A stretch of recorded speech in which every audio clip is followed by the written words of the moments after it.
Good morning, everyone, and welcome to the September Nebraska Extension Dairy Webinar Series. Our topic for today is manure management, and I am pleased that Dr. Amy Schmidt is joining us again during this webinar series. She will be providing 5 tips for staying safe during manure application season.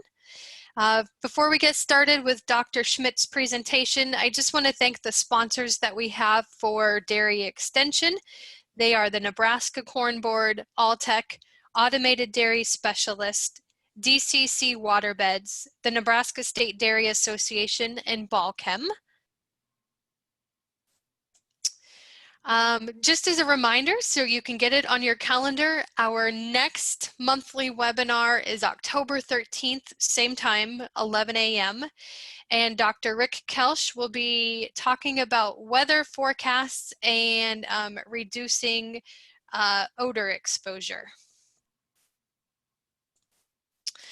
Just as a reminder for everyone, this presentation cannot be recorded in any form, and any of the materials cannot be used without the permission of the presenter or myself. So you can just reach out to us if you would like to use any of the information, including the slides shared today. And so now I'll introduce our speaker. Dr. Schmidt is an associate professor and a livestock bioenvironmental engineer. She has a dual appointment in 2 departments in biological systems engineering as well as animal science at UNL.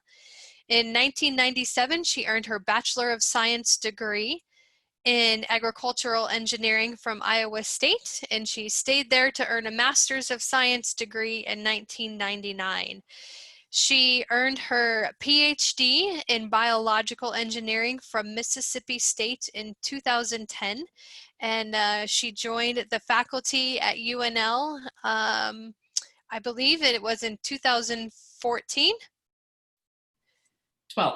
2012. Yep. Perfect. And so I will stop sharing and let you share your screen and share your knowledge with us today. Thanks, Dr. Schmidt. All right, thank you for the introduction. Let me get my presentation. It says host disabled attendee screen sharing, so you may need to promote me to co-host. Give that a whirl. Okay, there we go.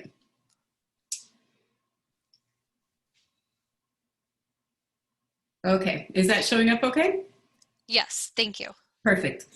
Well, I appreciate the introduction, and I think this is one of those topics that probably everybody's heard before. There's probably not going to be any aha moments in this, like, oh my gosh, I never knew that there was a risk associated with entering a confined space where manure is stored. But my hope is that you'll be reminded of the things that we already know. We know what we should and shouldn't do for our safety. We shouldn't text and drive, right? But I, just like most people, I can admit I've done it. And so it's one of those things where even though we know the statistics, we sometimes make decisions because we kind of think, well, it's not going to happen to us, or we want to save time. We need to respond to this message, not wait till we're at our destination in 20 minutes. So I'm hoping today that just the reminder is worthwhile, and even if it makes one person stop and think about something during manure application season that saves their life or keeps them from being injured, then the 30 minutes we spend talking, I think, is well worth our time. So just a couple of statistics to start us here. I don't think anybody would be surprised by these. We hear in the news about farm-related accidents and deaths more often than we'd like to.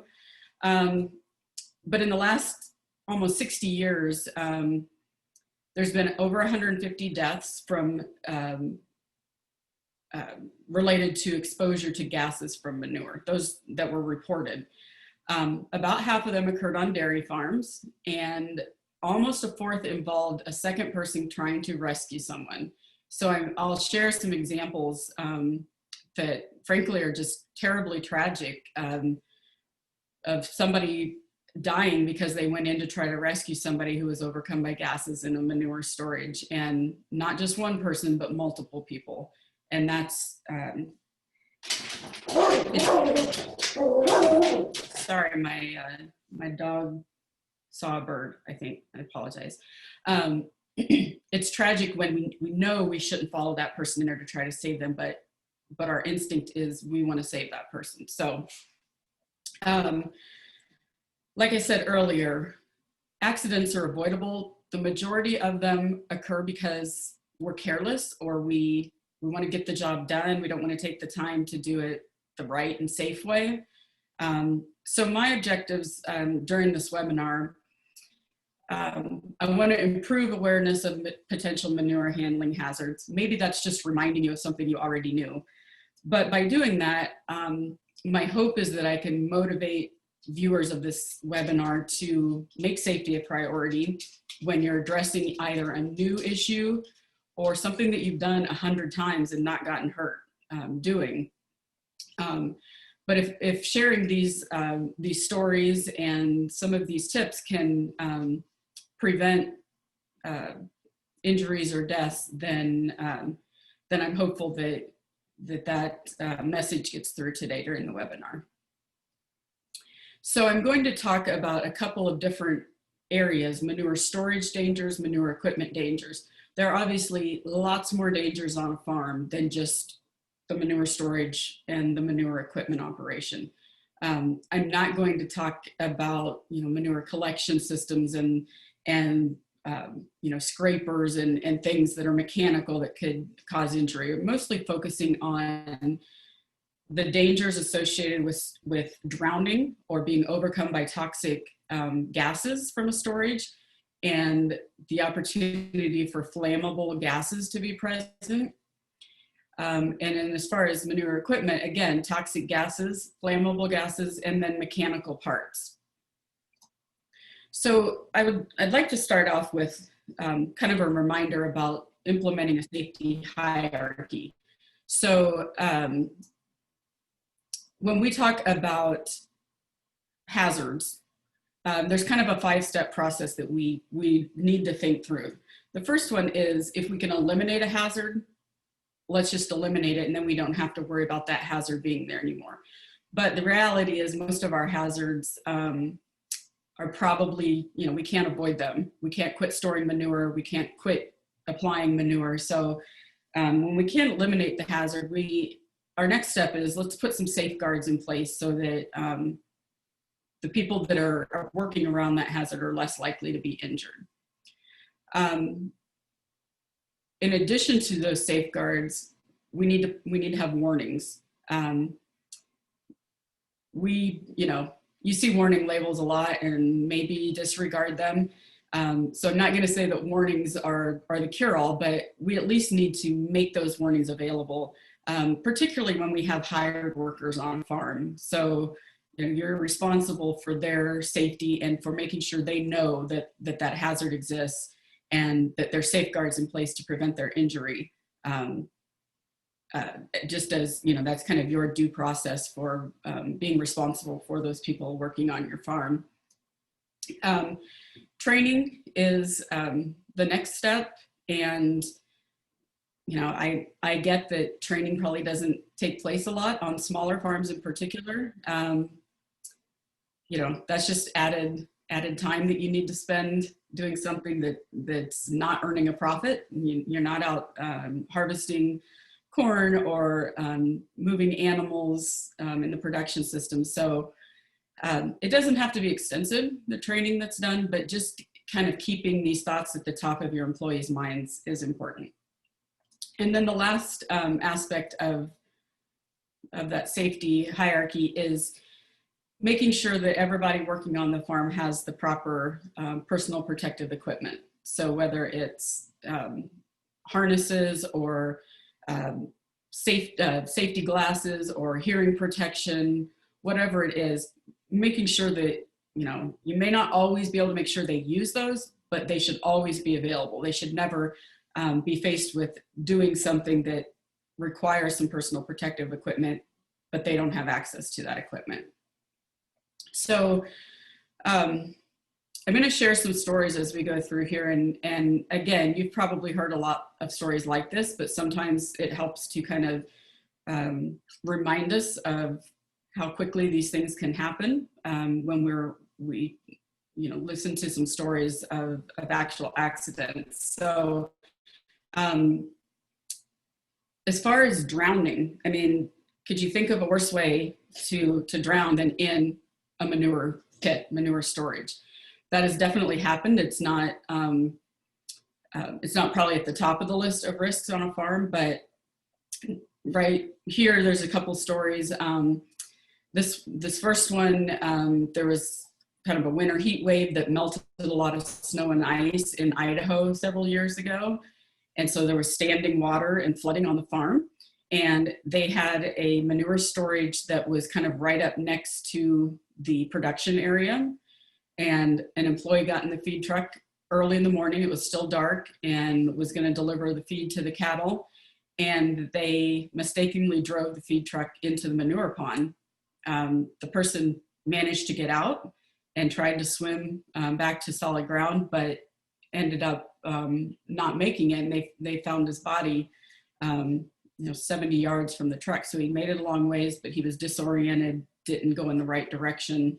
And swimming itself is tiring, but you can imagine when you're in a situation like that, it's even more difficult. Unfortunately, just 7 months after that in Idaho, there was another dairy worker who drove into a manure pond by accident, got pinned under the equipment, couldn't escape, and ended up drowning in that situation. So I've been on a number of farms where the manure storage is very much exposed. This isn't a very deep one here, but it gives you an idea similar to the first story I told, where the person, the road coming down from the barn that's coming along the manure area, if they were to not be paying attention or get disoriented, it'd be very easy to drive off of that area. So just something as simple as safeguards in this situation, a guardrail along there that stops somebody from going too far when they come out of the building with a tractor. I know farmers are pretty creative and self-sufficient when it comes to building things on the farm. And so putting up some sort of railing or guard along there is probably, a day or two's work. And if it saves a life, then I think it's well worth that time spent. A lot of times in lagoon situations, particularly here in Nebraska, we'll see liners in lagoons. So not only is this lagoon not fenced to keep people out, many people may not realize how slick these liners can be. And if a person were to fall in, it's just about impossible to crawl back out on that liner without some sort of ladder or handles to pull yourself out. So just having a fence around a lagoon is important. I liken this to having a pool in your backyard. Everybody knows that, they shouldn't wander in there without supervision, but you never know when someone will decide just, to wander back there. And if you have a fence that keeps them out, then you're preventing, a tragedy from happening that could be prevented. The other thing that we can do, of course, like I mentioned, is warning. So warning signs, just letting people know that, hey, these liners are slippery, and stay out of here unless you are, you know what you're doing and you have the proper safety equipment to be in there. So toxic gases are probably the biggest concern related to manure management. This story is about, I believe it was an Amish family. Several years ago, so the man and wife and their daughters were on the farm. They had a hired hand. The man, Scott Showalter, he was transferring manure from one small pit to a larger one. and his transfer pipe got plugged up. And I'm sure he'd done it a million times before. He climbed down in the pit, was gonna, get that blockage loose and then jump out of there and keep pumping. But what he didn't realize, I apologize, another bird attracted my dog. What they believe happened is the gases, the hydrogen sulfide in the pit, were very high concentrations, and he was overcome very quickly. And one of his employees who was up top while he was doing this jumped in to try to get him out of there, and he was overcome by the gases as well.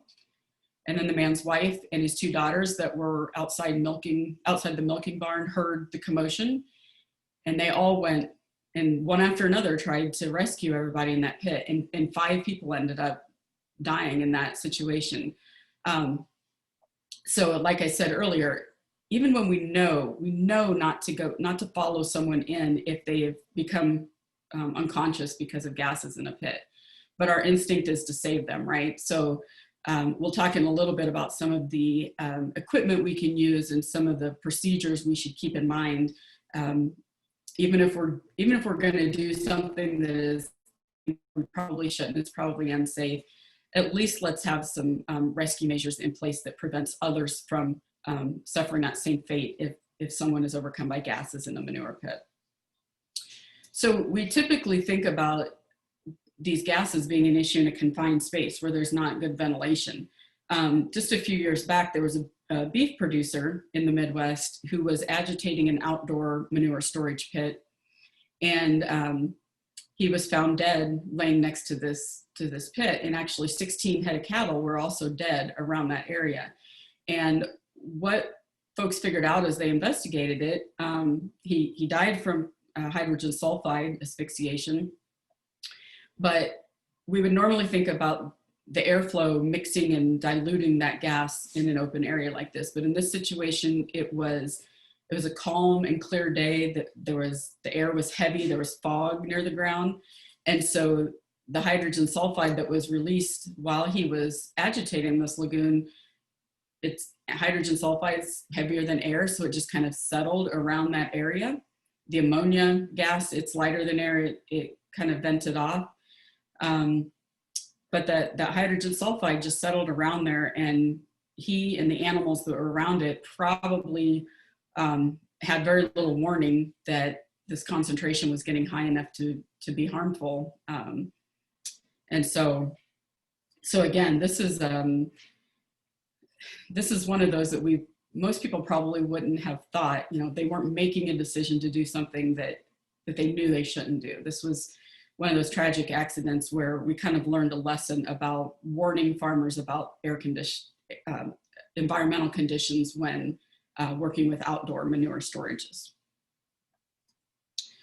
And manure equipment is another area where toxic gases can be an issue. In this story, there was a 16-year-old boy that was applying manure to a field and didn't come back to the barn. They went out to check on him, and they found that he was inside that manure tank, and once he was removed, he was pronounced dead. Inside that manure pit, even when the manure has been, or inside that tank, even when the manure has been removed, even a small amount of manure can be releasing toxic amounts of gases. And so the suspicion is that he got the tank emptied. They've been having some trouble with the tanker malfunctioning, and so he crawled up on top of it, maybe even just barely stuck his head in there and was overcome by the gases, and then fell into the tank. So it's important to remember, if you're cleaning one of these tanks or you need to service something that's inside the tank, it doesn't take a lot of manure standing in that area to produce enough hydrogen sulfide to be dangerous. So I'm going to share kind of people will always ask, well, what concentration of hydrogen sulfide is deadly? And so I'm going to share this graph that kind of goes through that. But the fact is that you really have no idea if the concentration is deadly unless you're measuring that concentration with a meter. So, I can go in a barn and say, yeah, I can smell hydrogen sulfide. but I don't really know if there's a point in that barn where the concentration is high enough that it's going to injure me or even cause death right away. So even though I share these, I still can't reiterate enough how important it is to take other precautions when working in an area where there's manure stored. Hydrogen sulfide has that characteristic rotten egg smell. And so usually at lower concentrations, you can smell it.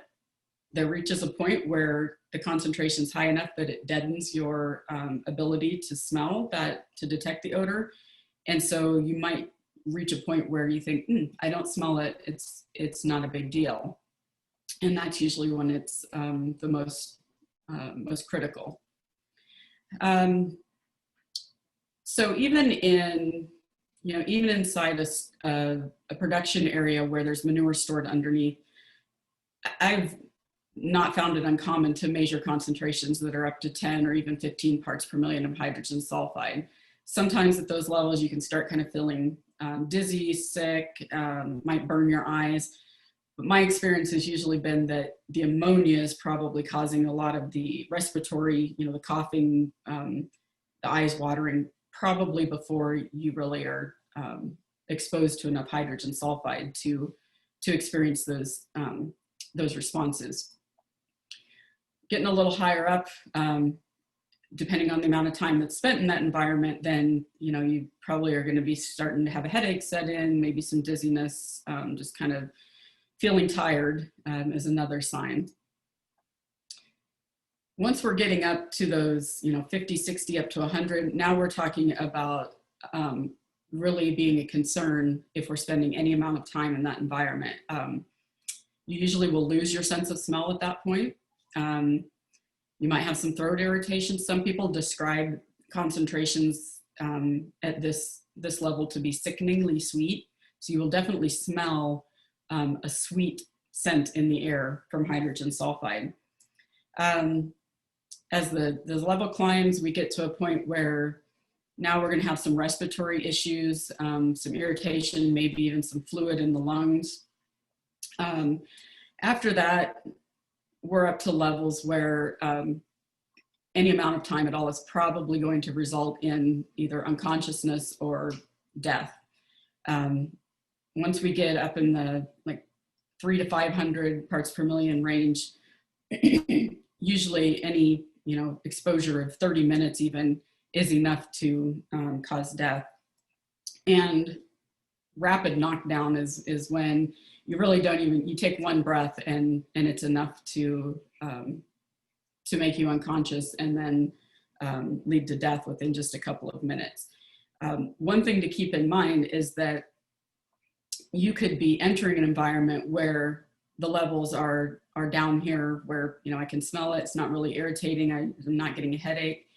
If you're going into an area where there's manure standing that has some sort of crust or layer on top that we usually see, you can hit this high concentration of hydrogen sulfide within seconds by agitating that manure when you step into it or when a pump is moved or something like that. So, so it's very quick. It's very possible to quickly go from a concentration that's irritating but not deadly to a concentration that's deadly very quickly. So let's think about some of the safeguards that we might implement.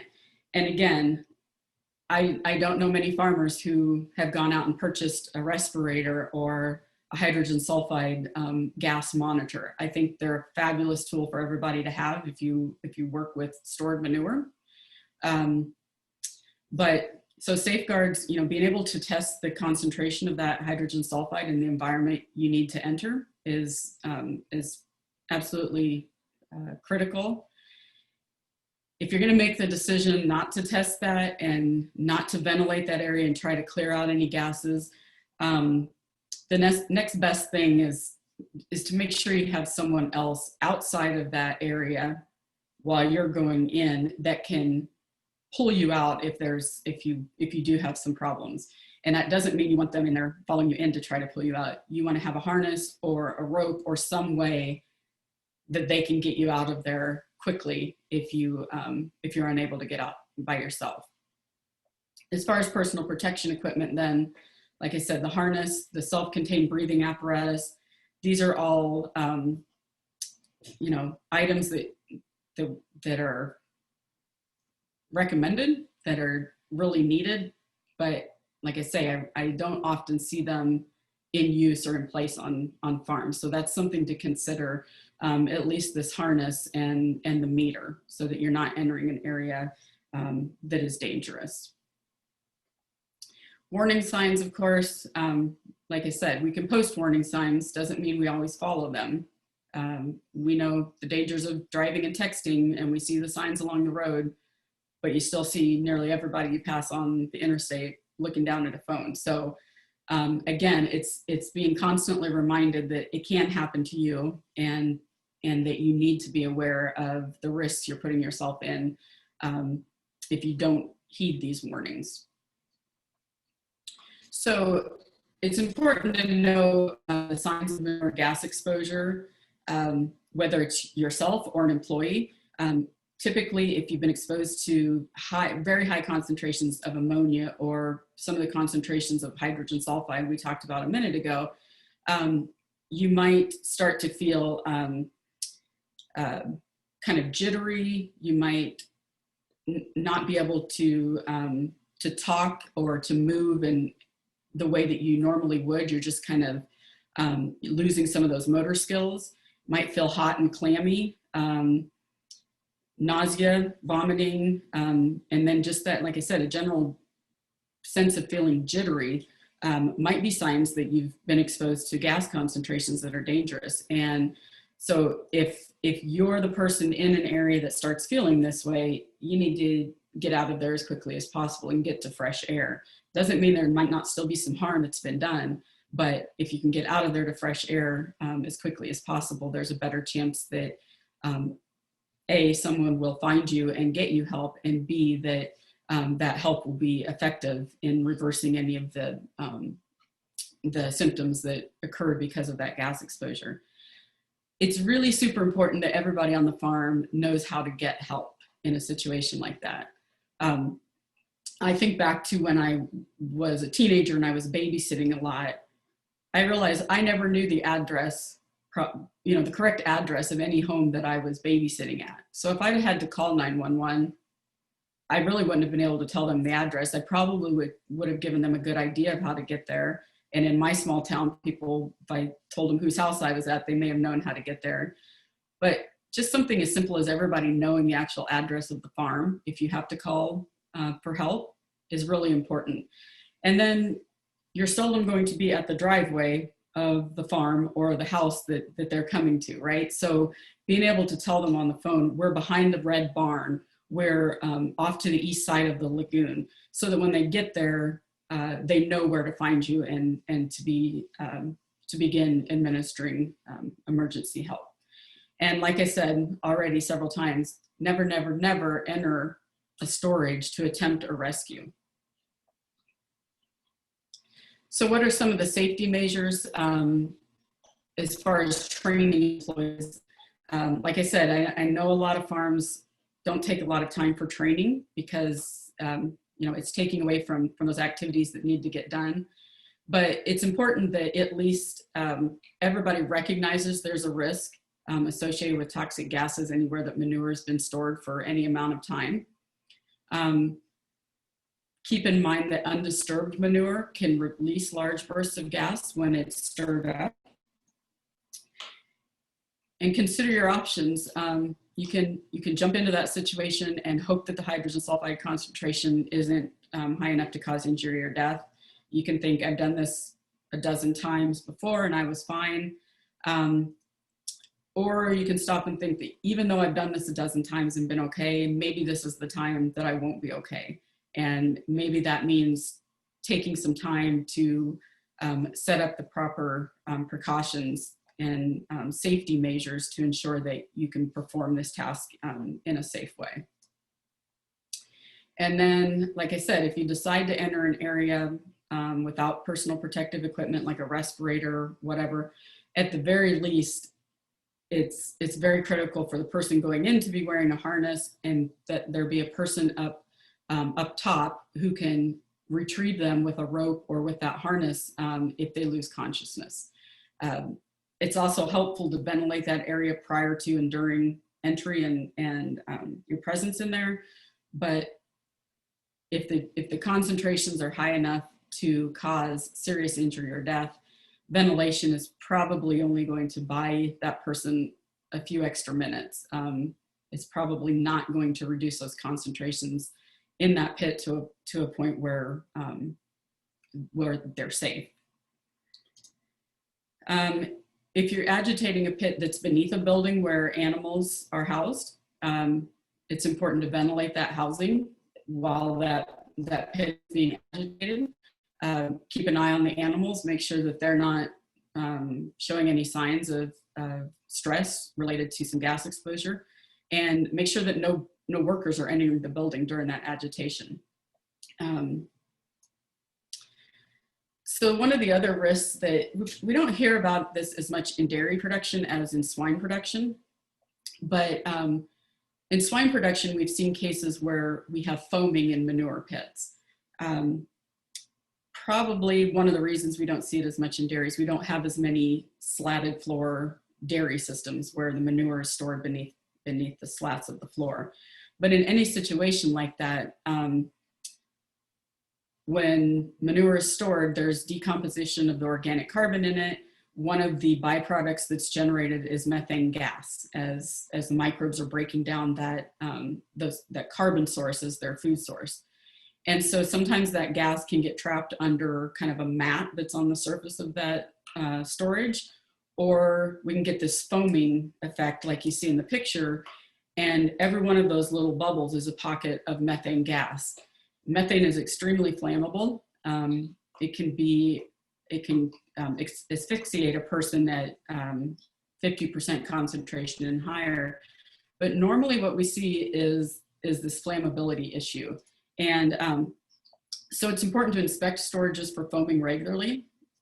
Swine farmers have found that foam can pop up overnight. They've never had it on their farm and suddenly their pit is foaming. Couple ways to think about reducing that foaming.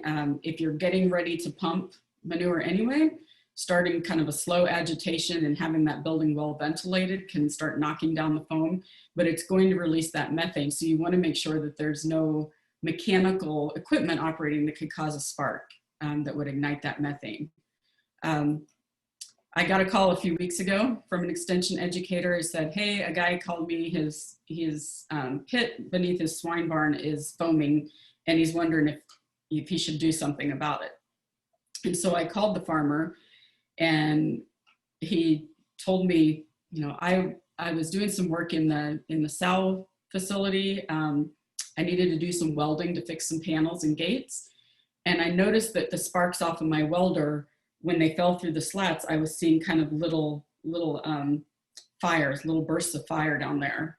And he said, I thought, maybe I shouldn't be in here. Maybe I should check on that and make sure that whether or not it's safe to be doing this. And so, I was thrilled that he stopped and thought, maybe I should look into this. And we talked for quite a while, and I shared some recommendations as far as getting rid of that foam.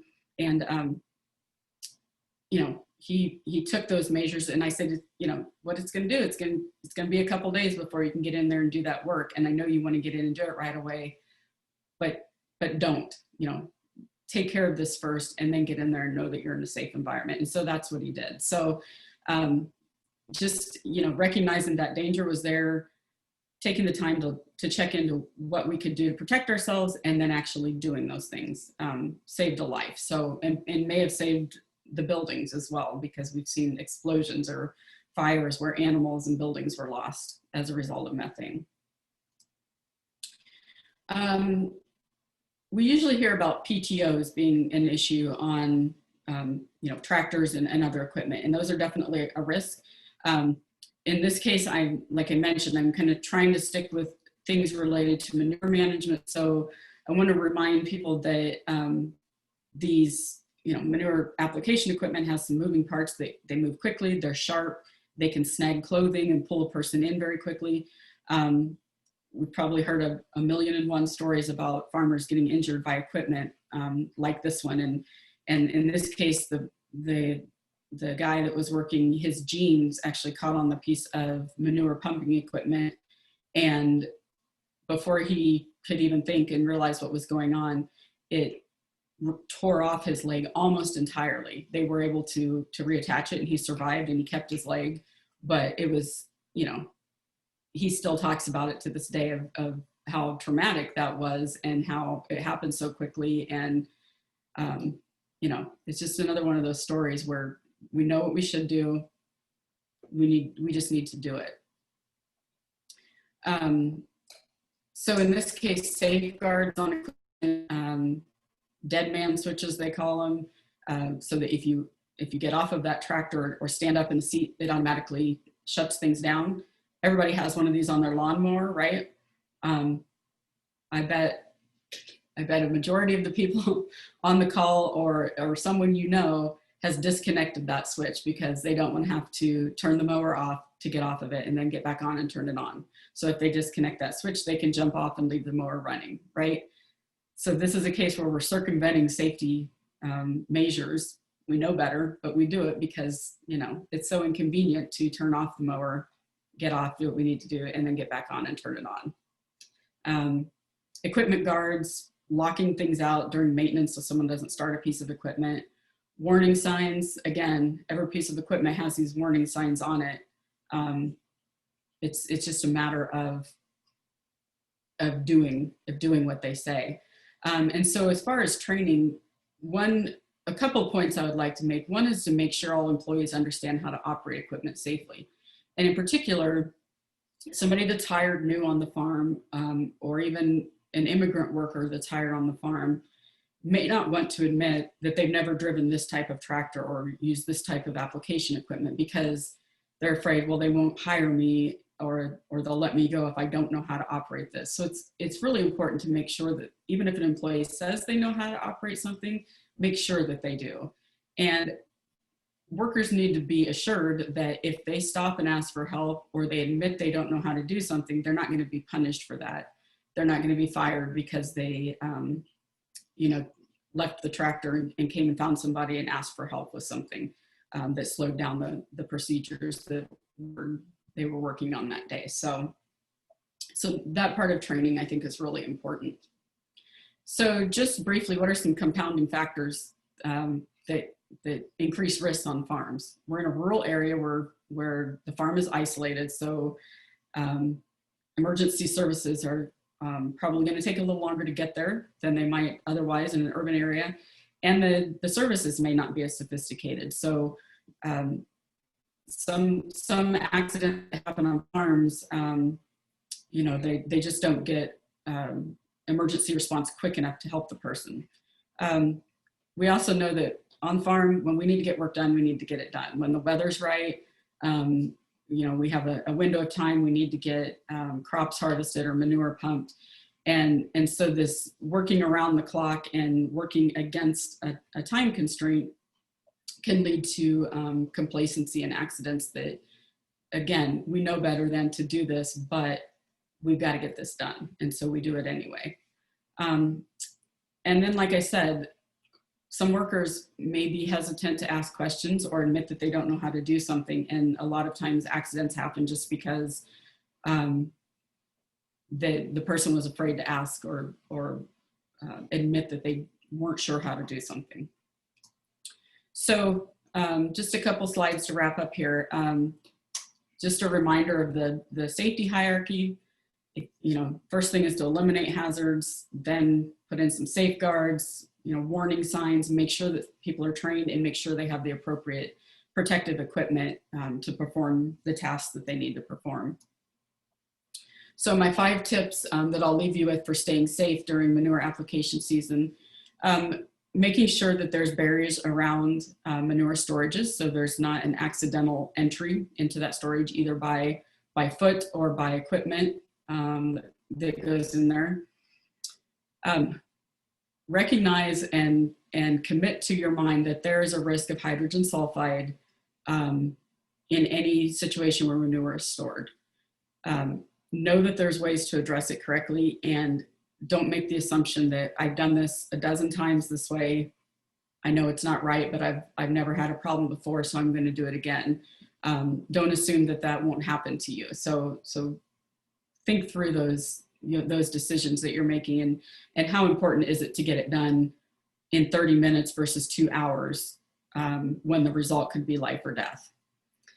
Heed warning signs on equipment. Don't disable safety features. They're there for a reason. Recognize the potential for methane pockets in stored manure, and understand that there is a definite risk of explosion or fire as a result of that. And finally, train everyone, make sure everyone knows what's expected of them, and what, how to operate equipment, and where the safety features are, and making sure that they know you won't be punished for choosing to do something safely over choosing to do it quickly. Make sure they have the PPE that they need, and encourage everyone to stop and think. A lot of accidents we could prevent if we just stop for a second and think, like, how important is it to get it done quickly versus to get it done safely. So I wish I had time to actually play this video for you. It's about a 10-minute video. The livestock and poultry environmental learning community through E-Extension, we do webinars every month. And a couple of years ago, we did one about manure safety. And this gentleman, Jerry Nelson, who is a former dairy farmer from South Dakota, spoke and told about his experience nearly dying, but surviving hydrogen sulfide asphyxiation while he was fixing a broken pump. And he'll admit in the video, I knew the right way to do it was to pull the pump. It would take a couple of us a couple hours to do it, but a million times I'd jumped down in there before and worked that clog loose with a pole and been just fine. And this time it wasn't just fine. And he was very lucky to survive. So I would encourage you to follow this URL down here and watch that video. I've watched it 2 or 3 times in the last few days, and every time I hear something else that he says that kind of triggers a response of, let's try to be safe, and let's do things the right way instead of the quick way. So with that, just want to remind you of the animal manure management team with Nebraska Extension. You can find us online at manure.unl.edu. We put out a lot of information on our website related to manure management, much of it related to safety. So certainly check that out, and find someone that can help you if you have questions about manure management. So with that, I will wrap up and take some questions if you have them, or take comments if you would like to share comments about any of the content or your experience with manure handling safety. So thank you. Thank you, Amy. We do have a question in the chat from John Thomas. Will organic vapor respirator cartridges used for pesticides work? I don't know the answer to that because I'm not familiar with the equipment for pesticide training. I don't think filters are going to serve the purpose of respirators. Filters are removing something, a gas or a particulate from the air, or converting it to something safe. And I honestly don't know that. I've never heard of a filtered respirator that is going to achieve the same effects as an oxygen supply that is free of that hydrogen sulfide gas. Does that answer the question? It doesn't really answer it because I don't know the answer, but my speculation is don't assume that that would work in this situation. Yeah, that answers my question more or less. Okay. If there are any other questions, we have a small group, so feel free to unmute yourself and you can ask your question, or if you prefer, you can type it in the chat also. Amy, one question that I have is, Is there a time of year where we see more of these incidences or potential incidences than other times of year? Yeah, related to manure management, definitely fall and spring. That's when we're usually pumping manure storages. And, you know, whether it's fall or spring, there's usually that window of time where it's not raining, we've got the crops out, the ground has not yet frozen. We've got this window of time we need to haul this manure. In the spring, the ground is thawed out, we don't have snow on the ground. I've got 2 or 3 weeks until I have to plant. Now is the time to get that application done. So I think those 2 windows of time when application is most critical are when, you know, these accidents happen. But again, like the swine farmer I mentioned, he had time, the building was open, he needed to make some repairs, and so he got in there, it was a month ago or so, to make those repairs. So you know, depending on the hazard, there's different times when those may be more prevalent than others. So are most of these poisonings like indoor? I'm not around manure storage that much, but is most of it in enclosures or open pits outside? So we tend to see it more in enclosed areas where the ventilation is not letting those gases escape. But I showed the one example where they were agitating a pit that was outside. The people had no reason to think that the gas concentrations would be dangerous right around that pit because they were out in the open air. And it just happened that environmental conditions that day, there was no wind, it was a clear day, the air was heavy, everything just settled on the ground or near the ground around that storage and didn't dissipate, and ended up in the farmer and several of his animals that died because of hydrogen sulfide. So, you know, there are situations where you have a storage pit that is, you've emptied it down, you only have maybe a foot of manure left in it because you need to fix the pump, and it's open, it's exposed to the air, but you get down in there and that hydrogen sulfide has settled and stayed down there. So even though you kind of feel like you're out in the open, you're not, you know, without risk of hydrogen sulfide poisoning or asphyxiation because of that. So ventilation is very important, and using proper equipment, respirator equipment. So we have like I mean, this is probably a dumb question, but like a barn with one end of the barn has just a lot of manure, and we get in there and shovel it out and shovel through layers of some compacted wet stuff. I mean, is that something that could ever occur just from horse manure? Yeah, so my experience is more in looking at beef manure, where we've started to move animals indoors in some facilities and using like a bedding system where the manure is absorbed by the bedding, and they add bedding over time, and then at the end of that production cycle they go in and remove that kind of packed manure bed that's in there. And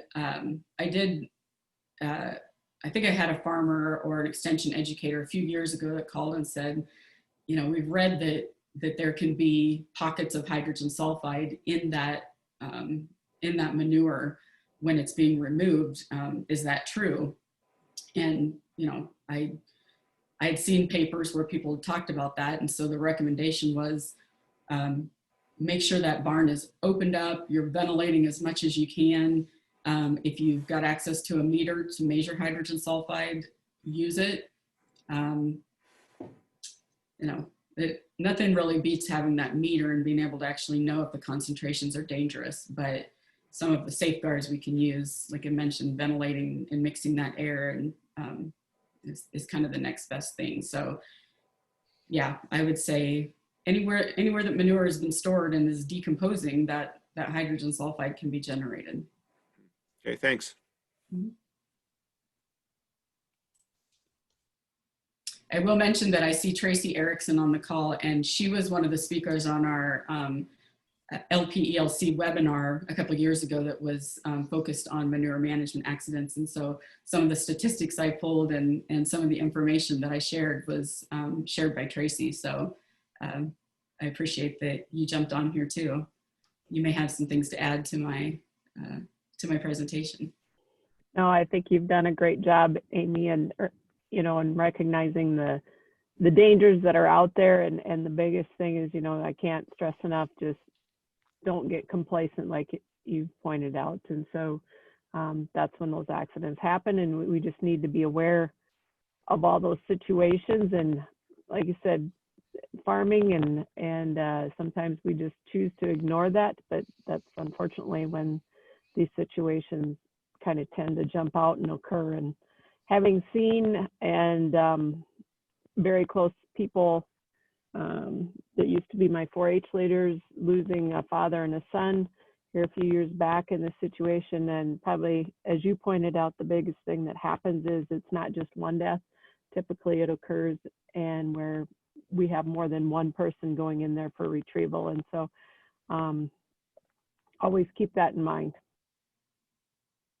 Yeah, one thing I would say, if folks watch the video that I mentioned at the end of the farmer that survived, he will tell you, he probably one of the things that, well, I'm sure one of the things that saved his life, when his parents realized he was down there, they went and called for help. They brought a fan and started blowing air down in that pit where he was, but they didn't go in after him. And that probably made the difference, because had they followed him in there and tried to retrieve him, they probably would have been unconscious as well, and no one would have been found for some time down there. So I think that to me would be the hardest thing. You see somebody in danger and you want to get in there and help them, and it's hard to stop yourself from doing that. But really, their survival is probably going to be greater if you are up top where you can get help and direct emergency workers when they get there. Amy, and the other thing I might add is that, and you mentioned as far as being able to give the location of your operation and whatnot, especially in many of our larger facilities, I would highly encourage you to talk with your local emergency rescue people, and maybe even provide a layout of your operation if you feel comfortable. Just so that people are somewhat familiar or might have some type of idea, where your manure pits are, different facilities, I think of grain handling, silage piles, things like that on your operation where these risk areas are located. Yep, that's a really good point. So it sounds like this gas can really knock you down quickly in high concentrations. Yes, that is correct. And the thing that I mentioned, and I would reiterate, is that you could lower a meter down into a pit and measure hydrogen sulfide concentration, and maybe it's 20 parts per million, and that's not terribly harmful. But the minute you get down in there and step through that layer on the top of that manure that's in the bottom, there's that potential that there's hydrogen sulfide trapped under that's going to come out in a big burst and be overcome by that before you even really know what's happening.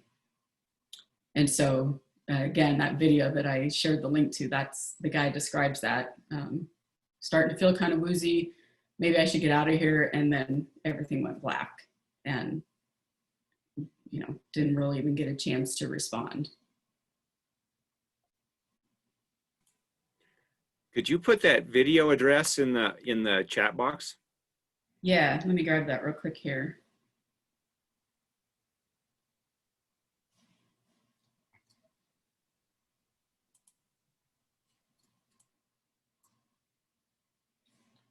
You'll probably have to copy and paste it into your browser, since I didn't have the www in front of it to make it an active link, but that should get you there. And you can see a great presentation by Tracy at that link as well.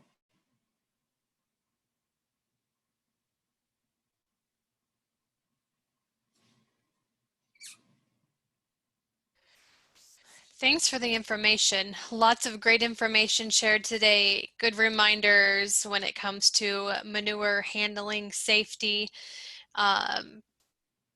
great information to share on social media, our websites, newsletters. And so hopefully at least one person or family we can help just by sharing this information today. Just a reminder, you can join us at our next month's webinar on October 13th. Dr. Rick Kelsch and UNL Biological Systems Engineering is going to be presenting on the topic, can a weather forecast reduce neighbor odor exposure? So another manure odor management webinar for next month, 11 o'clock Central Time, and we look forward to talking with you then. If anyone has any questions related to manure handling and management, feel free to reach out to Dr. Schmidt. She'd be happy to help you get more information, answer your questions, and even provide you with some additional resources. Absolutely. Thanks, everyone. Thank you. Thank you. Thank you. Good job.